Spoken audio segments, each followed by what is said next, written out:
Hello everyone. তো আমরা আমাদের মেশিন লার্নিং এর প্লেলিস্টটাই কন্টিনিউ করতেছি। এটা আমাদের থার্ড ভিডিও। প্রিভিয়াসলি আমরা দেখছি যে মেশিন লার্নিং কি, অ্যান্ড এরপরের ভিডিওটাতে আমরা দেখছি যে মেশিন লার্নিং কী কী টাইপের হয়। তো যেহেতু মোটামুটি একটা আইডিয়া হয়েছে, এখন আমাদের জানা লাগবে যে একটা মেশিন লার্নিংয়ের সিস্টেম যদি আমরা বিল্ড করতে চাই, তো আমাদের টিপিক্যালি কী কী স্টেপ ফলো করা লাগবে।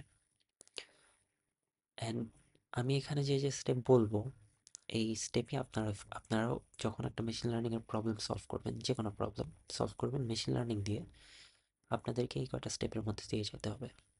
এর জন্য এই স্টেপটা অনেক ইম্পর্টেন্ট জানা, যে কোনটার পর আমরা কোনটা করব একটা মেশিন লার্নিং প্রবলেম সলভ করতে গেলে।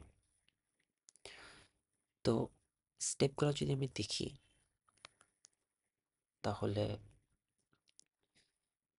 ফার্স্টের স্টেপটা হচ্ছে স্কোপিং, তারপরটা হচ্ছে ডেটা রিলেটেড একটা স্টেপ, তারপর হচ্ছে মডেল বিল্ডিং, তারপর ডিপ্লয়মেন্ট, তারপর হচ্ছে মেইনটেনেন্স। আমি এটা এক্সপ্লেন করবো পুরাটা। তো আপনারা যখন একটা সিস্টেম বিল্ড করবেন, তখন আপনাদের এই হোল স্টেপটা ফলো করতে হবে। মোস্টলি এইটুকু করা লাগে যখন আমরা কোনো মেশিন লার্নিংয়ের রিসার্চ রিলেটেড কাজ করি, রিসার্চে কোনো মানে মেশিন লার্নিং ইউজ করি কোনো রিসার্চে, তখন মোটামুটি আমরা এই মডেল বিল্ডিং পর্যন্তই কাজ করি। ডেভেলপমেন্ট আর মেনটেন্যান্সের দিকে আমরা যাই না, জাস্ট রেজাল্টটা দেখাই।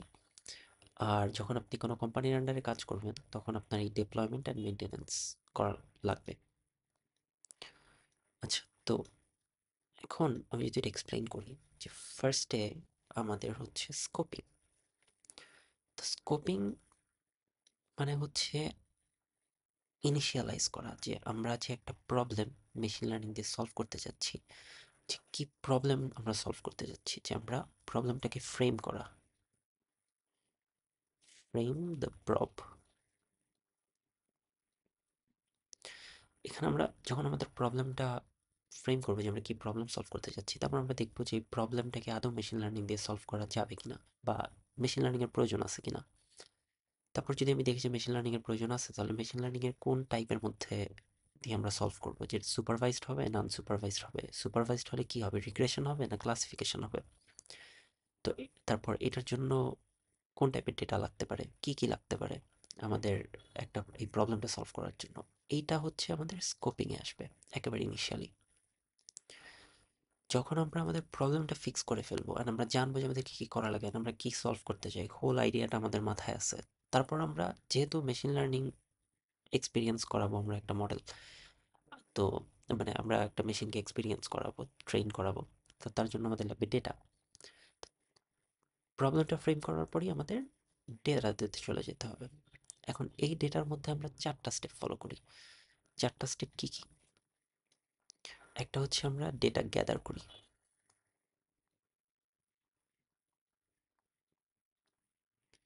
সেকেন্ডলি আমরা ডেটা প্রি প্রসেস করি,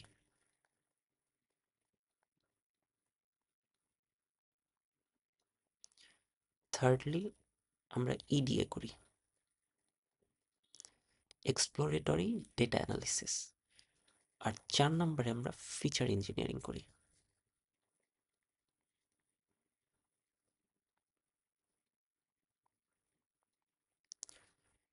অ্যান্ড সিলেকশন। তো সেকেন্ড স্টেপে এসে আমরা ডেটা নিয়ে এই কাজটা করি। তো ফার্স্টে আমরা যেহেতু বলতেছি ডেটা গ্যাদার করি, তার মানে আমাদের ওই প্রবলেম রিলেটেড ডেটা বের করতে হয়। তো ডেটা তো নিয়ে আসতে হবে না, তো ডেটার সোর্স কী কী হতে পারে, কী কী সোর্স থেকে আমরা ডেটা পাইতে পারি। তো ফার্স্ট আমরা যদি ডেটার গ্যাদারটা দেখি এখানে, ঠিক আছে, তো ডেটা গ্যাদারের কী কী সোর্স থেকে আমরা ডেটা পাইতে পারি। এটা হইতে পারে আমরা ডেটা ডিরেক্টলি ইন্টারনেট থেকে ডাউনলোড করতে পারি, ক্যাগল থেকে। ক্যাগল একটা ওয়েবসাইট, যেখান থেকে আমরা ডেটা পাইতে পারি, ডিরেক্টলি ডেটা ডাউনলোড করে নিব। তো এই ডেটাটা থাকে সিএসভি ফরম্যাটে, এটাকে বলে কমা সেপারেটেড ভ্যালু, মানে ডেটাগুলো কমা কমা দিয়ে থাকে। এটা স্ট্যান্ডার্ড মোড, আমরা মোস্টলি এটা ইউজ করি, সিএসভি ফরম্যাট। ক্যাগল থেকে আমরা ডেটা ডিরেক্টলি ডাউনলোড করতে পারি। আরেকটা হতে পারে আমরা কোনো এপিআই হিট করে ডেটা নিতে পারি। যে ডেটাটা আমার সার্ভারে নেই অন্য কারো সার্ভারে এন একটা এপিআই কি দিবে আমাকে, ওখান থেকে আমি ওই ডেটাটা ইউজ করব। যেহেতু অন্যের ডেটা সেহেতু কিছু রেস্ট্রিকশন আছে এখানে। এটা হচ্ছে এটা হচ্ছে একটা ওয়ে। তারপর হইতে পারে যে আমাদের কাছে ডেটা নাই, ইন্টারনেটে ডেটা আছে বাট ফরম্যাটেড ওয়েতে নেই, তো সেই ক্ষেত্রে হইতে পারে আমাদের ওয়েব স্ক্রেপ করতে পারি আমরা। ওয়েব স্ক্রেপিং করে আমরা ডেটা নিতে পারি। 4 নাম্বার হইতে পারে আমরা কোনো ডেটাবেস থেকে ডেটা নিতে পারি। এখান থেকে ডিরেক্ট ডেটা নেওয়া যায় না, কারণ আপনি যদি ডেটাবেসের ডেটা ইউজ করে ফেলেন তাহলে ডেটার যদি কোনো ম্যানিপুলেট করেন তাহলে মূল ওয়েবসাইট বা কিছুতে প্রবলেম হতে পারে। তো এর জন্য একটা ডেটা ওয়্যার হাউস ক্রিয়েট করা হয়। ডেটা ওয়্যার হাউস ক্রিয়েট করে ওইখান থেকে ডেটাটা ইউজ করা হয়। তো এগুলো মোটামুটি ওয়ে, আরও কিছু ওয়ে আছে যেখান থেকে আমরা মোটামুটি ডেটা কালেক্ট করতে পারি। অ্যান্ড ডেটা কালেক্ট করার পরে যে মূল প্রবলেম সেটা হচ্ছে ডেটা কালেক্ট করার পরে ডেটাটা হয় একটা আনক্লিন ডেটা। ঠিক আছে, আনক্লিন ডেটা বলতে আমি কি বোঝাচ্ছি, যে যে যেই ডেটাটা আসলে ক্লিন না, তাই না? ক্লিন না অ্যাজ ইন, ধরেন ডেটার মধ্যে ইনফরমেশন ক্লিন না, ডেটার মধ্যে অনেক আম, কি বলে আউটলেয়ার আছে ডেটার মধ্যে, ধরেন স্ট্যান্ডার্ড ডেটা না, তারপর ডেটা মিসিং ডেটা আছে। তো এইসব কারণে ডেটাকে প্রি প্রসেস করতে হয়।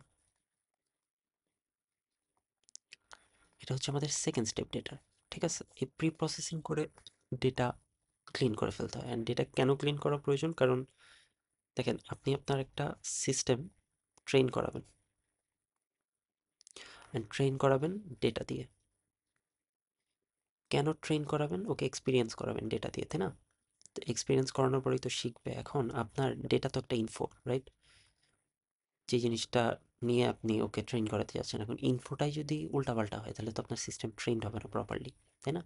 তার মানে machine learning algorithm unclean data নিয়ে কাজ করতে পারে না। তার জন্য আমাদের প্রি প্রসেসিং করতে হয়। প্রি প্রসেসিং কেন, মানে প্রসেসিং কেন না, প্রি প্রসেসিং অ্যাজ ইন আপনার এই মডেল বিল্ডিং এর আগে ডেটা ফিট করানোর জন্য যে প্রসেসটা করা লাগে এর জন্য আমরা বলতেছি প্রি প্রসেসিং। তো এইটা প্যান্ডা দিয়ে করে, data data manipulate mostly panda দিয়ে করে, তারপর নাম্পা ইউজ করে। তো এখানে হচ্ছে এগুলো হচ্ছে পাইথনের লাইব্রেরি যেটা আমাদের শেখা লাগবে। ঠিক আছে, তো এটা হচ্ছে ডেটা প্রি প্রসেসিং এর পার্ট, যে আমি ধরলাম আমাদের ডেটাটা প্রসেসড হয়ে গেল। এখন এরপরে কাজ হচ্ছে আমাদের ইডিএ করা। ইডিএ হচ্ছে এক্সপ্লোরেটরি ডেটা অ্যানালিসিস। আমাদের কাছে আমি ধরলাম আমার ডেটা ক্লিন, এখন আমি এটারে প্লট করব, ভিজুয়ালাইজ করব, করে করে দেখবো যে ইনপুট আউটপুটের ভিতরে রিলেশন কি। ঠিক আছে, এই যে ধরলাম আমার এই ডেটা, এখানে ধরলাম অনেক কলাম আছে, এটা ধরলাম আমার টার্গেট ভ্যারিয়েবল। ঠিক আছে, আর এগুলো ধরলাম ফিচার। এখন আমি অ্যানালিসিস করে দেখবো ডেটাটা এখানে কোন কলামটা এটার সাথে বেশি রিলেটেড, কোন কলামটার জন্য এটা বাড়তেছে কমতেছে। ঠিক আছে, এই ভ্যালুটা বাড়তেছে কমতেছে। এখানে কিছু থাকে যে আম, উম, কি বলে বাইভ্যারিয়েট অ্যানালিসিস, মানে আমি হচ্ছে দুইটা কলামের মধ্যে ডিফারেন্স দেখবো। তারপর যে সিঙ্গেল ভ্যারিয়েট অ্যানালিসিস, মানে হচ্ছে আমি একটা একটা কলাম প্লট করে দেখবো যে এটার কার্ভ কেমন। ঠিক আছে, এগুলো করা হয় এক্সপ্লোরেটরি ডেটা অ্যানালিসিস। এখানে আমরা ভিজুয়ালাইজ করবো ডেটাটা, করে দেখবো যে আমার ডেটার কি অবস্থা, অ্যান্ড এটা আউটপুটের সাথে রিলেশন কি, কোর রিলেশনগুলো দেখার চেষ্টা করবো। ইডিএ হওয়ার পরে আমরা যাই হচ্ছে ফিচার ইঞ্জিনিয়ারিং। আসলে ইডিএটা চলতেই থাকে প্রি প্রসেসের পরে, কারণ আমরা ডেটা দেখে দেখেই আমরা বুঝি যে কি করা লাগবে না লাগবে। তো এরপরে আমরা করি হচ্ছে ফিচার ইঞ্জিনিয়ারিং অ্যান্ড সিলেকশন। এই পার্টটা কি, যে আমি ধরলাম ফিচার ইঞ্জিনিয়ারিং একটা অনেক বড় পার্ট। ফিচার ইঞ্জিনিয়ারিং এ হয় কি, যে ধরলাম আমাদের অনেক কলাম আছে, তাই না? ধরলাম অনেক কলাম, অ্যান্ড এখানে সব কলাম তো ইম্পর্টেন্ট না, তাই না? তো আমরা কোন কলাম নিব, কোন কলাম আমাদের আউটপুটের জন্য গুরুত্বপূর্ণ, প্যাটার্নটা ক্যাচ করার জন্য কোনটা গুরুত্বপূর্ণ সেটা বের করা। তারপর দেখা গেছে অনেক ক্ষেত্রে ফিচার ইঞ্জিনিয়ারিং বলতে ধরেন দুইটা কলাম মিক্স করে একটা কলাম বানায় ফেললো, সেটা হয়তো আরও বেটার আউটপুট দিচ্ছে আমাদের যে টার্গেট ভ্যারিয়েবল। তো এই কাজগুলো ডিল করা হয় ফিচার ইঞ্জিনিয়ারিং অ্যান্ড সিলেকশনে। তো এই 4টা প্রসেস যখন হয়ে যায় তখন আমরা বলতে পারি যে আমাদের ডেটা কমপ্লিটলি প্রিপেয়ার্ড আমাদের মডেল বিল্ড করার জন্য। মডেল বলতে আমাদের যে অ্যালগোরিদমগুলো আছে। অ্যান্ড দ্য থিং ইজ, আমাদের এই যে প্রসেসগুলো, আমি একটু এটা মুছি।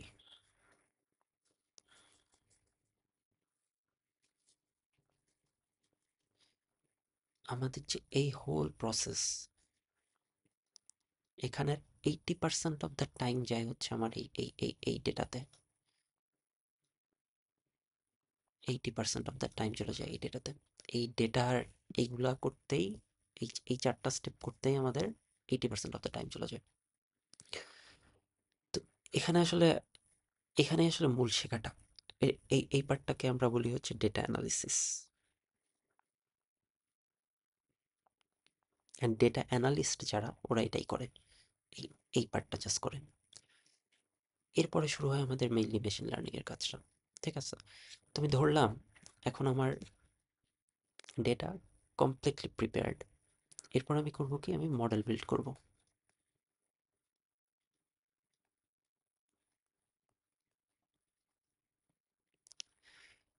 এখানেও মোটামুটি তিনটা পার্ট। একটা হচ্ছে মডেল ট্রেন করব,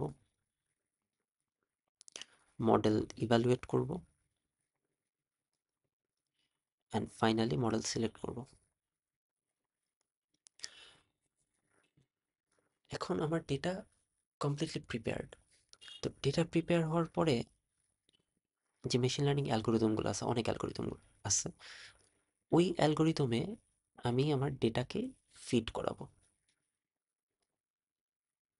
ঠিক আছে, এখন অনেক ক্ষেত্রে হয় কি যে আমরা একটা মডেল ইউজ করি না। অনেক ক্ষেত্রে উম, অনেকে ভাবতে পারে যে ডেটা অ্যানালিসিস করে আমি বুঝে যাব যে কোন মডেলটা, কোন অ্যালগোরিদমটা আমার এই ডেটার জন্য পারফেক্ট, কোন অ্যালগোরিদমটা এই ডেটাতে বেস্ট কাজ করবে, এটা বলা যায় না। তা আমরা করি কি, আমরা 7-8টা মডেল বা যত মডেল আপনার আয়ত্তে আছে, এই মডেলগুলোতে আমি এই ডেটা ফিট করায় দিই আমি, মানে ডেটা ট্রেন করানোর হয়ে গেল। এখন এই যে 7-8টা মডেল, এগুলা কোনটা বেটার পারফর্ম করতেছে, কোনটা খারাপ পারফর্ম করতেছে, এটা বোঝা লাগবে না? এটা বোঝার জন্য কিছু ইভ্যালুয়েশন মেট্রিক্স আছে, পারফরমেন্স মেট্রিক্স আর কি। এই মেট্রিক্সটা যেমন R2 স্কোর আছে, ঠিক আছে, MSE আছে, RMSE আছে, এগুলো শিখবো আমরা। তো এটা হচ্ছে ইভ্যালুয়েশন মেট্রিক্স, যে মেট্রিক্সটা দিয়ে আমরা দেখতে পারবো যে মডেলটা বেটার পারফর্ম করতেছে নাকি খারাপ পারফর্ম করতেছে। তো এই 7-8টা মডেল থেকে আমরা সিলেক্ট করলাম আমাদের মডেল। ধরলাম যে আমি 3-4টা মডেল সিলেক্ট করলাম।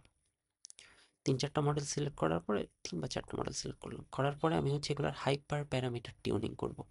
Hyper parameter tuning as in অনেকটা ওই রান্নাতে লবণ দেওয়ার মতো। যে আমি রান্না করলাম, করার পর আমি দেখলাম লবণ কম, আমি লবণ বাড়াই দিলাম। আবার লবণ বেশি হলে আমি একটু পানি বাড়াই দিলাম। তো এখানে লবণ আর পানি, এটা হচ্ছে একটা প্যারামিটার যেটাতে আমি টিউন করতে পারতেছি রান্নাটারে। তো এরকম প্রত্যেকটা অ্যালগোরিদমের কিছু হাই প্যারামিটার আছে যেগুলোকে বলে হাইপার প্যারামিটার। ওই প্যারামিটারগুলো টিউন করার মাধ্যমে আমরা মডেলটার অ্যাকুরেসি বাড়াইতে কমাইতে পারি। এটা একটা করা যায়। আবার করা যায় যে আমরা একটা টেকনিক ইউজ করতে পারি যেটাকে বলে এনসেম্বল টেকনিক।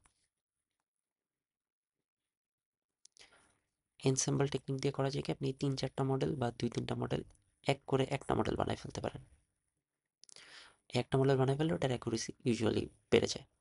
তো এটা হয়ে আমরা মডেলটা সিলেক্ট করতে পারি। তারপর আমরা আমাদের ওই মডেলকে যদি ইনপুট দেই, তাহলে আমাদেরকে আমাদের ডেজায়ার্ড আউটপুটটা দিবে। তো এইটা গেল আমাদের মডেল বিল্ডিংয়ের স্টেপ। মডেল বিল্ডিংয়ের স্টেপের পরে এখানে মোটামুটি আমাদের কাজ শেষ হয়ে যায়। বাট আপনি যদি সফটওয়্যার লেভেলে কাজ করতে চান, আপনি যে মডেলটা বানাইছেন সেটাকে ইউজারের হাতে দিতে হবে। তার জন্য একটা সফটওয়্যার বানাবেন, যে সফটওয়্যারটা কী করবে, মানে ও ইউজারকে জায়গা দেবে যে এখানে ইনপুট দাও। তো সেটাকে আমরা বলবো ডিপ্লয়মেন্ট। অ্যান্ড তারপর হচ্ছে মেনটেন করা এটাকে, যে আহ, নতুন ডেটা আসছে বা অনেক ডেটা ফিড হয়ে গেছে, তারপর এখন তো মডেল ঠিকঠাক কাজ করে না, আবার সেই মডেল বিল্ডিংয়ে যাওয়া, মোটামুটি এইগুলাকে রিপিট করাই হচ্ছে মেনটেন্যান্সের কাজ। এই হচ্ছে মোটামুটি যে স্টেপ যেগুলো আমরা একটা মেশিন লার্নিং সিস্টেম বানাইতে ফলো করি। তো এখন আমার যে মেশিন লার্নিং প্লেলিস্ট, সেখানে আমি যে কাজটা করব, ইউজুয়ালি সবাই এই সিকোয়েন্সটা ফলো করে, কিন্তু আমি এটা করব না ফলো। এখানে যে ডেটার পার্টটা, এটা আমি একটা ডিফারেন্ট প্লেলিস্টে কভার করব। আমি অ্যাজিউম করব যে আপনারা এই data gathering, pre processing, EDN, feature engineering পারেন। আমি হচ্ছে আমার মেশিন লার্নিং প্লেলিস্টে জাস্ট মডেল বিল্ডিংটা করাবো স্ক্র্যাচ থেকে। যে কটা মডেল আমি পারি, যে কটা মডেল আছে, ফেমাস মডেলস, আমি মোটামুটি সবই কভার করব এই মডেল বিল্ডিংয়ে, স্ক্র্যাচ থেকে কোড লিখে লিখে। তো এর জন্য আমাদের জাস্ট পাইথন জানা লাগবে। আমি ম্যাথমেটিক্স অ্যান্ড কি বলে, ম্যাথমেটিক্স অ্যান্ড হচ্ছে এই মডেলগুলো বানানোর অ্যালগোরিদম কভার করবো এখানে। আর আমি একটা ডিফারেন্ট প্লে লিস্টে ডেটা অ্যানালিসিস হিসেবে এই ফার্স্টের 3টা প্রসেস কভার করব। অ্যান্ড ফিচার ইঞ্জিনিয়ারের নামে আমার একটা আলাদা প্লে লিস্ট হবে যেখানে আমি এটা কভার করব। এটা হচ্ছে আমার এই এই মেশিন লার্নিং প্লে লিস্টের গোল।